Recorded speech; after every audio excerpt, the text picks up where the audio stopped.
ឯនេះដែរនាំកូនពៅមកហូបអីនៅមាត់បឹងនឹងបងប្អូននិយាយថាទេសភាពនៅហ្នឹងគឺស្អាតមែនតែនហើយបងប្អូនយើងមកហូបអីនៅហ្នឹងច្រើនមែនតែនបងប្អូននិយាយទៅហើយកន្លែងហ្នឹងគឺមានបឹងមានអីចឹងគឺមកអង្គុយកន្លែងហ្នឹងគឺលះហើយមែនតែនបងប្អូន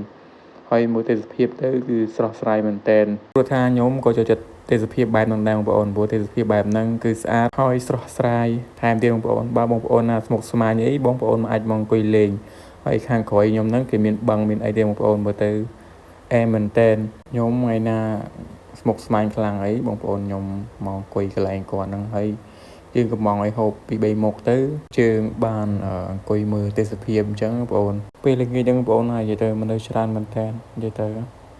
មិនថាកន្លែងគាត់មិនថាកន្លែងគេបងប្អូនគេមកគេចូលចិត្តកន្លែងហ្នឹងច្រើនខ្ញុំជឿថាបងប្អូនខ្លះក៏ចូលចិត្តទេសភាពបែបហ្នឹងដែរហើយនៅកន្លែងគាត់ហ្នឹងគឺមានលក់ច្រើនមុខបងប្អូ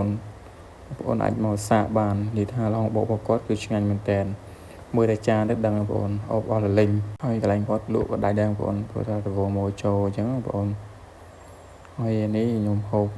អីរួចហើយខ្ញុំក៏រៀបចំទៅវត្តទុកវិញអញ្ចឹងបងជួបគ្នាវីដេអូក្រោយ